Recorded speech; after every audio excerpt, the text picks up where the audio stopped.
सभामुखज्यू, आज म एउटा सार्वजनिक महत्त्वको विषयमा सदनमा केही विषयवस्तु राख्न गइरहेको छु। भर्खरै आफ्नो बहिर्गमन पूर्व सङ्घीय सरकार अर्थात् तत्कालीन ओली सरकारले असार 24 गतेको मन्त्री परिषदबाट झापाको गिरिबन्धु टी स्टेटको करिब 280 बिघा जग्गा सट्टापट्टा गर्ने निर्णय गरेको छ। यो असाध्यै ठुलो राष्ट्रघाती र केही दलालहरू र केही बिचौलियाहरूलाई राज्यको सम्पत्ति सुम्पिने असाध्यै ठुलो चाहिँ नीतिगत भ्रष्टाचार सङ्घीय सरकार तत्कालीन सङ्घीय सरकार अर्थात् ओली सरकारले गरेको छ। खास गरेर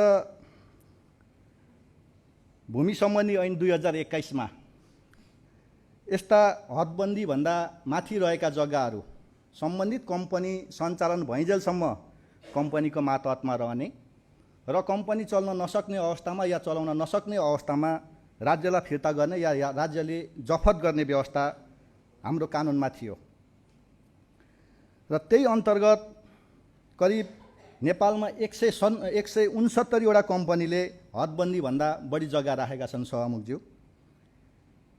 र खास गरेर झापा लगायतका 4 वटा यो चिया कम्पनी यो यसको अलिकति फरक पृष्ठभूमि पनि छ कि यो चाहिँ पछि खरिद गरिएको कम्पनी बनाउन खरिद गरिएको जमिन होइन, भएको जमिनलाई नै चाहिँ कम्पनीमा राखेर यदि कम्पनी चलाउन नसकेको सन्दर्भमा राज्यलाई फिर्ता गर्ने शर्तसहित चाहिँ यो कम्पनी गठन भएको छ। र यो 169 वटा कम्पनीले जसरी चाहिँ हदबन्दी भन्दा बढी जग्गा राखेको छ र अहिले यसको असाध्यै ठुलो मूल्य भइसके पछाडि कौडीका भाउका जग्गाहरू खोजेर सट्टापट्टा गर्नको निम्ति अहिले 94 वटा कम्पनीले भूमि व्यवस्था मन्त्रालयमा चाहिँ निवेदन दिएको देखिन्छ। र त्यो मध्ये झापामा अरू पनि छन् चिया चाहिँ मतलब कम्पनी, त्यो मध्ये सबैभन्दा ठुलो चाहिँ खास गरेर राजा ज्ञानेन्द्रको समेत चाहिँ सेयर रहेको चाहिँ हिमालय महालक्ष्मी चिया बगानको 575 बिघाको स्थानान्तरणको निम्ति पनि निवेदन परेको छ र 280 बिघा त क्याबिनेटले निर्णय नै गरिसकेको छ। सभामुखज्यू, यो अहिले होइन, राजा ज्ञानेन्द्रको पालामा जतिखेर सबैभन्दा बढी तानासा र जनताको विरुद्धको राज्य सञ्चालन भएको थियो त्यतिखेर पनि चाहिँ भूमाफियाहरूले यो चलखेल गरेका थिए। राजा ज्ञानेन्द्रले पनि यत्रो ठुलो भ्रष्टाचार गर्ने हिम्मत गरेको थिएन, तर केपी ओली सरकारले यस्तो डरलाग्दो जो पनि आफू जाने बेलामा यस्तो डरलाग्दो चाहिँ निर्णय गरेको छ कि भूमाफियाहरूलाई र दलाल र चाहिँ बिचौलियाहरूलाई चाहिँ नेपाल सरकारको यो चाहिँ मैले अघि भने स्वतः कम्पनी सञ्चालन हुन नसकेको खण्डमा त्यो नेपाल सरकारको जमिन हो, राज्यको जमिन हो। राज्यको जमिन कौडीको भाउमा पृथ्वीनगरका केही जग्गाहरू खरिद गरेर चाहिँ अहिले यो जमिन चाहिँ बिचौलियाहरूको हातमा दिने निर्णय मन्त्री परिषदले गरिसकेको छ। र यसको गर्नको निम्ति चाहिँ खास गरेर चाहिँ भूमि सुधार ऐनको 18औं संशोधन गरेर चाहिँ त्यो चाहिँ नीतिगत भ्रष्टाचारै गरेछ। 18औं संशोधन, त्यसकारण गर्दा 18औं संशोधन चाहिँ भूमि सुधार ऐनमै 18औं संशोधन गरेर चाहिँ पहिला राज्यले जफत गर्ने या राज्यले चाहिँ अनिवार्य चाहिँ नियन्त्रण लिने भनेर चाहिँ जसरी एउटा नियन्त्रण लिने या राज्यलाई बुझाउनु पर्ने जुन व्यवस्थालाई चाहिँ सट्टापट्टा या स्थानान्तरण भन्ने शब्द घुसाएर यो इतिहासकै सबैभन्दा ठुलो डरलाग्दो भ्रष्टाचार भएको छ। त्यहाँका कुनै पनि राजनीतिक दलहरूसँग, त्यहाँका मजदुरहरू लगायत कुनै पनि सरकारवालाहरूसँग यो कुनै छलफल भएको छैन र जबरजस्ती ढङ्गबाट चाहिँ यो दलालहरूलाई चाहिँ पोस्ने काम गर्छ, जहाँबाट अरबौं पैसा चाहिँ नीतिगत भ्रष्टाचार गरिएको छ। म सभामुखज्यू ध्यानकर्षण गराउन चाहन्छु कि प्रदेश सरकार आफ्नो प्रदेशमा भएको यति धेरै ठुलो सम्पत्ति, यति धेरै ठुलो चाहिँ मतलब विषय चाहिँ एउटा दलालहरूको हातमा, भूमाफियाको हातमा सुम्पिँदा प्रदेश सरकार के हेरेर बसेको छ। हुन त यदुवंशी लडाइँमा फसेको र आफ्नै गुट व्यवस्थापनमा फसेको प्रदेश सरकारले सायद यतातिर त्यति ध्यान दिन सकेको छैन या यो भ्रष्टाचारमा साझेदार छ। यसको मध्येको एउटा जवाफ हुनुपर्छ सभामुखज्यू। यदि होइन भने प्रदेश सरकारले चाहिँ हाम्रो प्रदेशको यति ठुलो मामिलामा प्रदेश सरकारको र प्रदेशको चाहिँ स्वीकृति बिना यो निर्णय गर्न हुँदैन र यो निर्णय फिर्ता होस् भनेर मन्त्री परिषदले लेखेर पठाउन सकोस् या पठाओस्। यदि होइन भने हामी यो भन्न सक्छौँ र यो सदनमा फेरि पनि हामी आएर बोल्छौँ कि प्रदेश सरकारको पनि यो भ्रष्टाचारमा साझेदारी रहन्छ, प्रदेश सरकार पनि यसमा संलग्न छु भनेर भन्नुपर्छ।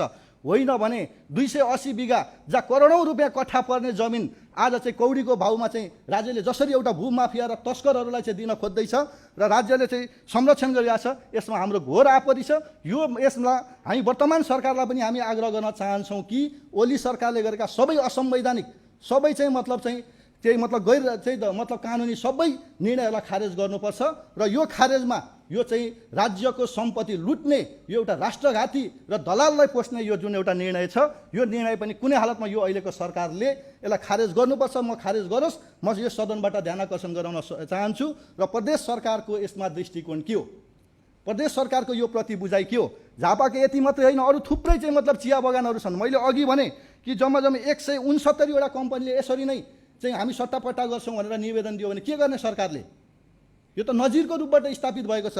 अहिले मात्रै झापा सहितका अरू मैले भने 94वटा कम्पनीले त निवेदनै दिइसकेका छन् भूमि व्यवस्था मन्त्रालयमा।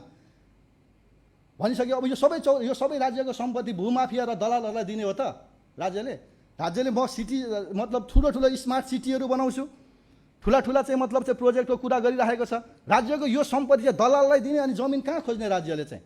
हामीले नै हो चाहिँ के अरे 15-16 बिघा जमिन चाहिँ के प्रदेश सरकारले चाहिँ एउटा चाहिँ ऊ बनाउनको निम्ति चाहिँ हामीले कोसी रिफ्रेसमेन्ट बनाउनको निम्ति दुनियाँ खोज्नुपर्ने अवस्था, किन्नुपर्ने अवस्था छ। राज्यको सम्पत्ति कौडीको भाउमा दलाललाई र चाहिँ भूमाफियालाई दिएको छ।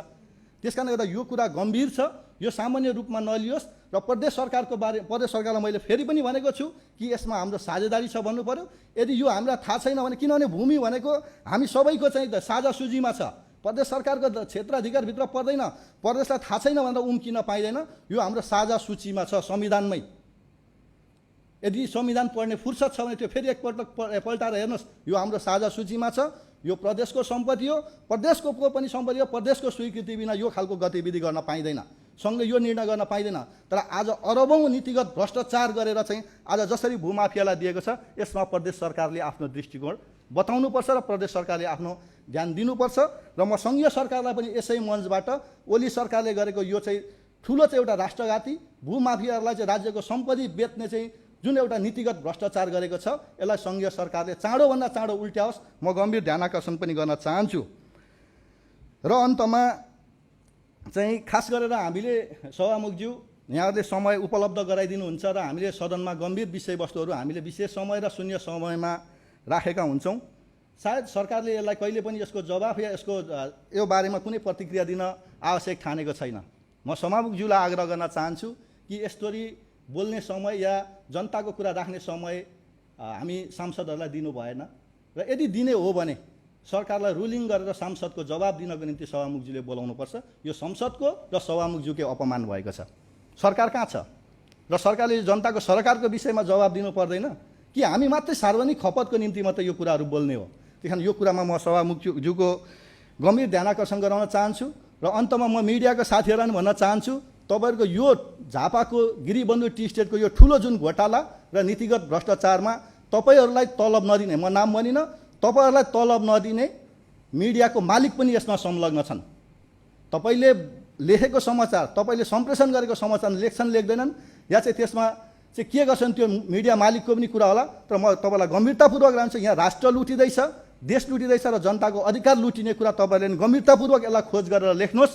र चाहिँ कम्तीमा राज्यको सम्पत्ति राज्यलाई फिर्ता गर्नको निम्ति यहाँहरूको पनि गम्भीरतापूर्वक ध्यान जाओस् र मिडिया मालिकको चाहिँ आदेशमा होइन, यो जनताको आवाज यहाँहरूले उठाउनुहोस्। यसको निम्ति समेत म यहाँहरूलाई आग्रह गरेर र प्रदेश सरकारलाई ध्यानाकर्षण गराउन चाहन्छु। र यो चाँडोभन्दा चाँडो यो चाहिँ निर्णय उल्टाउनको निम्ति सङ्घीय सरकारको पनि म यसै सभा मार्फत चाहिँ ध्यानाकर्षण गराउन चाहन्छु। धन्यवाद।